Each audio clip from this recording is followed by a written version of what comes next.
Hey everybody, and welcome to a very special Procreate demo that I call Select Paint, Select Clear.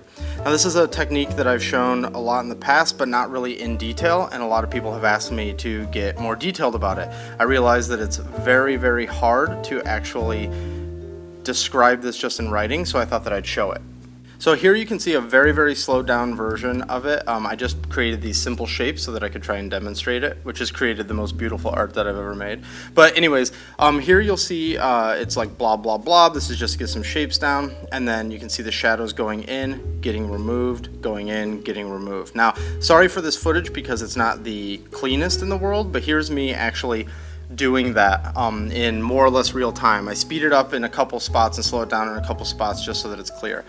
So this is a little bit long, but I wanted to make sure that I really took the time to show all of the aspects of this because I didn't want it to be confusing when all was said and done.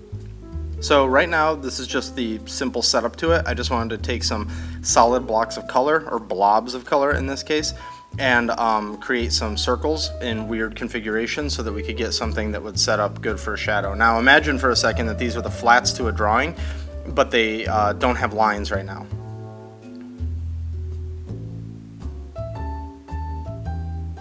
And here I'm just trying to make sure I get some saturated colors, some slightly desaturated colors so that you can see how the shadows play across all of these. And then after the 4 blobs, I just go in and add more of like a stick or a line just to give it a little bit more interest so you can see how it all works. There's something that overlaps 3 out of the 4 colors. And then I just darken the background so that it can be seen a little bit more easily. So now what we do is the main part of this process. So I create a layer on top of everything, and I just, for the sake of clarity here, I name it the shadow layer. Next step, I go in and I change the layer setting to multiply. You can technically use this overall technique for a lot of things, but this is just a pretty straightforward way of showing you guys how it works. The point of all these techniques is to learn them all individually and then cobble them together in different ways for yourself in order to try and paint your pictures in using all these different techniques. So here I just use sort of a light gray purple, and I use the soft brush. Now you can see it says modified. All that is I made it so that I could make it a little bit bigger if I need to, sort of for like big washes and stuff. So now what you'll see me do, this is the core of the technique, so to speak, is you just select the layer of what it is you're going to apply the shadows to. Then we go back to our shadow layer right there, and now I'm just adjusting the size of my brush real quick, and you paint in your shadow. I'm using that purple that I picked a second ago, and it's with the soft brush, and it's on that layer that's all the way at the top. Now as you'll see, the shadow is cutting into the yellow and the sort of like peach color that I've got there. And now what I'm doing is I'm painting in the cast shadow from the yellow and from that sort of peach blob, and then the blue line that goes across. I'm sort of treating each one of these shapes like they're sort of a 3D object. That you can see all that shadow bled onto the blue and the yellow and the peach. Now if you can sort of just partition it in your mind for a second about what you're caring about, you then go to the next layer up, which in this case is the yellow. You select it by tapping on the thumbnail, and then you tap select. Then you go up to the shadow layer, which is right here, and you tap the thumbnail, and then you say clear, which is right there. Now when you clear it, it's going to clear just that section. You can see right there the shadow is still overlapping everything else, but the yellow is completely clear now. So we go back to that yellow layer, we select it, and then we go back up to our shadow layer, and now we paint. And when we paint on this layer, it's going to only paint on the yellow part. Now, when I say only the yellow part, of course, I mean only the yellow part except for anything that's on top of the yellow. So you can see when I go up along the side there, it goes onto that blue line a little bit. That's okay for the purposes of this technique because we're going to go in and we're going to clear it.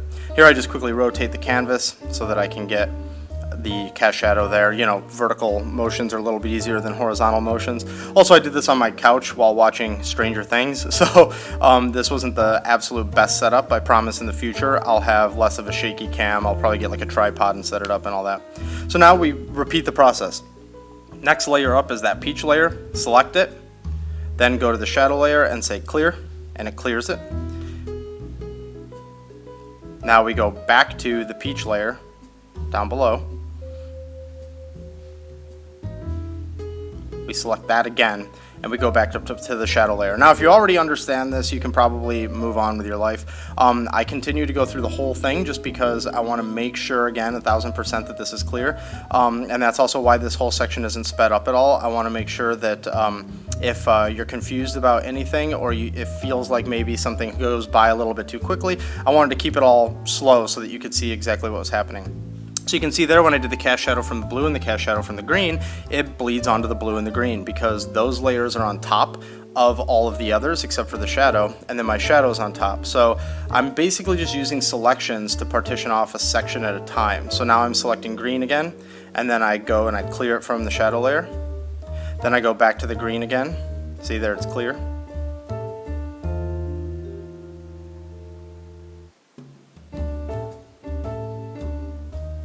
Select, and then go back to shadow layer. Now on the shadow layer, I just paint it in again.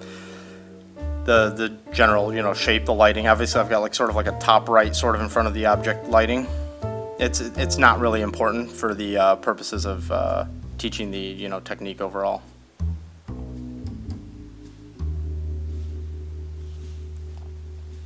And last but not least, we go to that blue line. We select it. We go back to the shadow layer, and what do? We clear it, and it wipes away all that mess that we had from that shadow layer. We select the blue line again, go back to the shadow layer, and then we paint in the line. And of course, I'm going to rotate it again because it's just easier that way. Again, I'm holding my phone throughout this whole thing while painting this, so I apologize for the shakiness.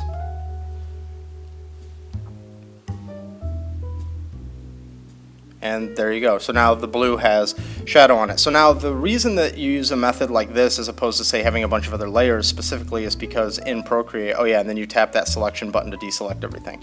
The reason that you do it this way is because in Procreate you really have to manage your layers. So that's what I did here. Now it's just a quick extra thing here. I create a layer on the bottom, and I just go select, fill, select, fill, select, fill through all of my layers. This is just a thing that I felt like doing at the end, and it might be helpful. Select, fill, and then I end up filling in that bottom layer. See, like that. So now that's all set to multiply with the exact same purple that I used for the shadow. Go up to the layer setting and do Gaussian blur and get that thing blurred, and then sort of offset it and distort it. And then I lower the opacity quite a bit so that it's softened. And there's sort of like my cast shadow for the whole thing. Now, if I were going to keep going and go nuts with this thing, I would put in like a rim light and more highlights and like all this stuff. But for the purposes of it, this is what we've got at the end. We've got the shadow layer on the bottom, then we've got all of our individual layers that make up the piece, and then a shadow layer on top. And if this were a full illustration, it would essentially be the exact same thing. So now one more time, here's the Procreate export of that so you can see it again.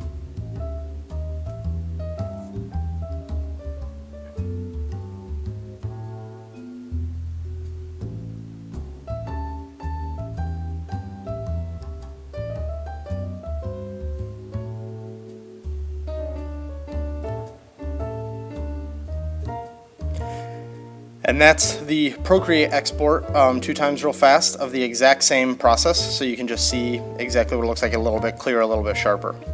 And that's it. That's my paint, clear, select, paint, select, whatever you want to call it, technique. In fact, let's call it the whatever you want to call it technique. And that's my beautiful piece of art at the end. Thank you for watching, and if this was helpful, if you liked it, please hit subscribe and like the video if you could. And if you're looking for me on the internet, these are the places where you can find me.